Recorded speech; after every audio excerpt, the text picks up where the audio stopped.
Segunda carta aos Coríntios, capítulo 5, versículo 21. Aquele que não conheceu pecado, Deus o fez pecado por nós, para que nele fôssemos feitos justiça de Deus.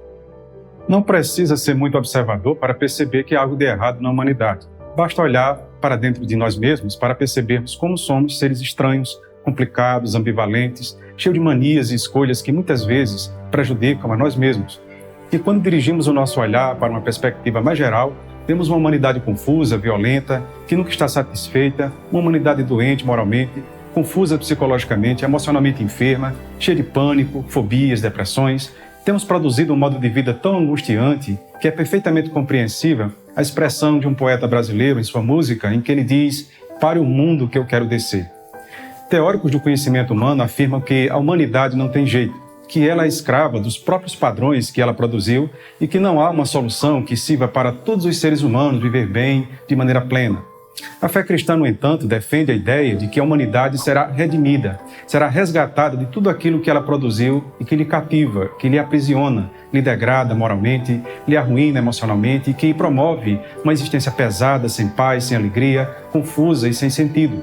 Os cristãos creem na esperança da redenção humana, o que para alguns é uma tolice, uma utopia, apenas um anestésico para lidar com as angústias da vida. Para nós cristãos, a esperança da redenção é uma realidade que há muito tempo está em andamento, em curso e que tem fundamentos bem objetivos, inclusive alguns deles podendo ser verificáveis até mesmo na história.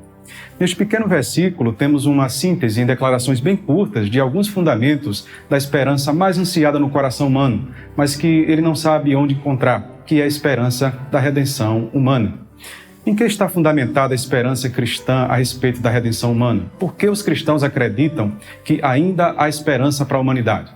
Primeiro, a esperança cristã da redenção humana está fundamentada, antes de mais nada, na solidariedade de Deus com a raça humana. Paulo diz no texto que lemos que aquele que não conheceu o pecado, Deus o fez pecado por nós, para que nele fôssemos feitos justiça de Deus. Ou seja, Paulo está dizendo que a esperança da nossa redenção está em que Deus, através de Jesus, mostrou-se favorável e solidário com o fracasso da humanidade.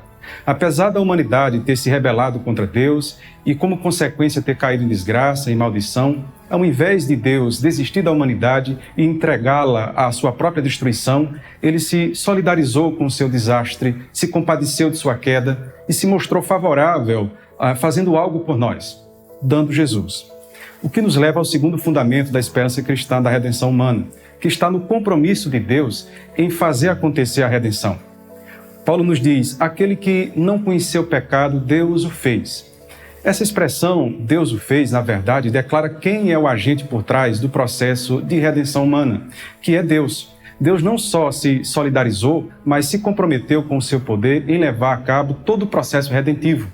Não bastava ele se solidarizar, se ele não pudesse, mas Deus se solidarizou e pode realizar. Aliás, só ele pode. Diz uma música popular brasileira que depende de nós se esse mundo ainda tem jeito, apesar de que o homem tem feito, se a vida sobreviverá. Esse refrão reflete muito a característica de uma expectativa humana de redenção que considero ilusória. Ela se baseia em algo que supostamente possamos fazer. A esperança cristã nos diz algo diferente. Nos diz que a redenção humana não é possível por uma conquista nossa, mas apenas como uma dádiva de Deus.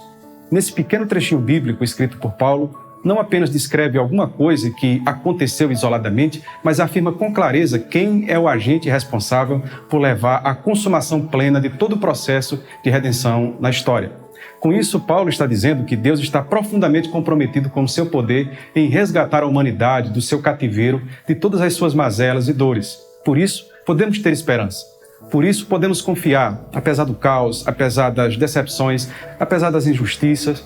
A nossa esperança não está em uma provisão científica ou em ideologias políticas ou em uma capacidade ética humana ou mesmo em alguma provisão educacional. Todas essas produções humanas, embora ainda necessárias a nós, elas são impotentes para redimir a humanidade.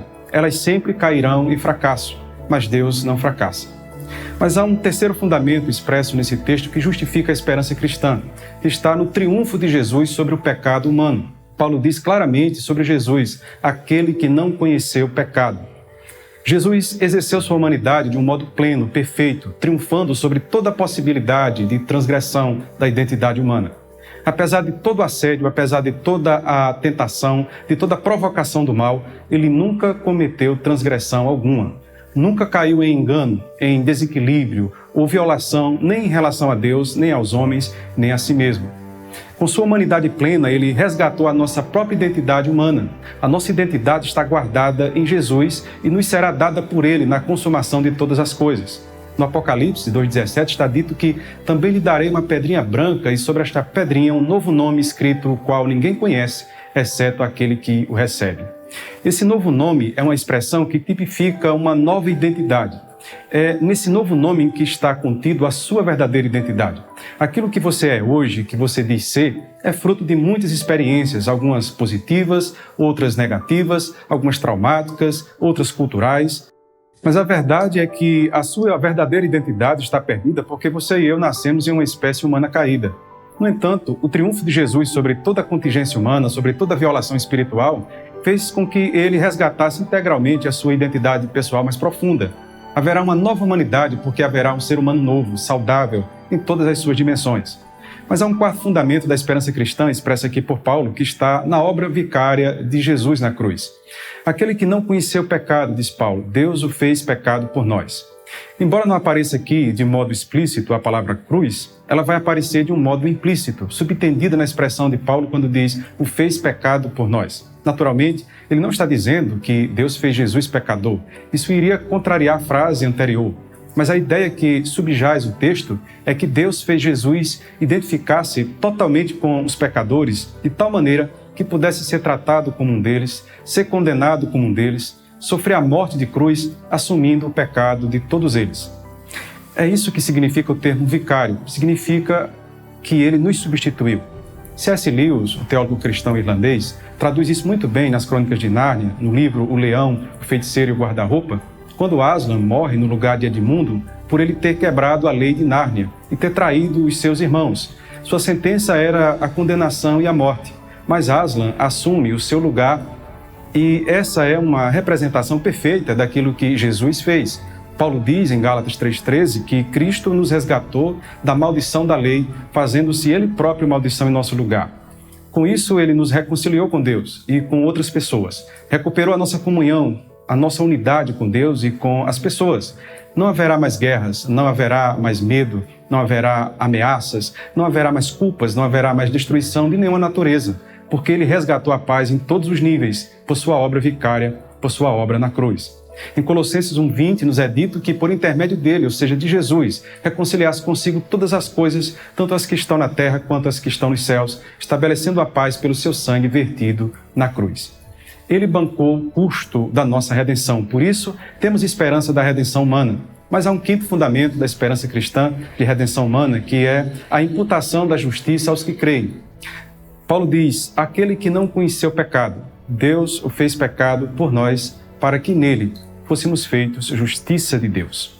Paulo está explicando para os cristãos que a morte de Jesus não foi apenas para pagar os nossos pecados, mas também para satisfazer uma justiça divina e reparar a honra que lhe é devida e que a humanidade falhou em lhe atribuir.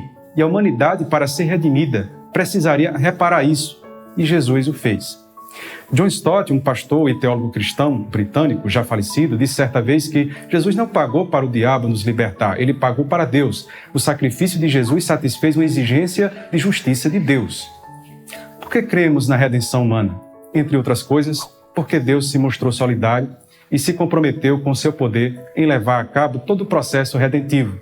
Porque Jesus triunfou sobre o pecado, recuperando a identidade humana e, além disso, ofereceu-se em sacrifício pelas nossas transgressões e apresentou toda a sua vida a Deus como satisfação da justiça e reparação da honra devida a Deus. E depois de tudo isso, Ele transferiu todo esse crédito para nós. Perceba então que a demanda da redenção humana é uma obra tão profunda e tão ampla que não teria como nós realizarmos, mas Deus já a realizou em Jesus e por isso Ele pode te representar diante de Deus. Em quem você confia ou espera para a redenção da humanidade ou para redimir a sua vida pessoal? No livro de Hebreus, no capítulo 9, verso 28, nos diz que Cristo foi oferecido em sacrifício uma única vez para tirar os pecados de muitos, e aparecerá uma segunda vez, não para tirar o pecado, mas para trazer salvação aos que o aguardam. Em que ou em quem você está aguardando a salvação da humanidade? Jesus disse na cruz, tetelestai, está consumado, está pago. O que estava acontecendo ali? Estava acontecendo isso que lemos no início. Aquele que não conhecia o pecado, Deus o fez pecado por nós, para que nele fôssemos feitos justiça de Deus. Medite nisso.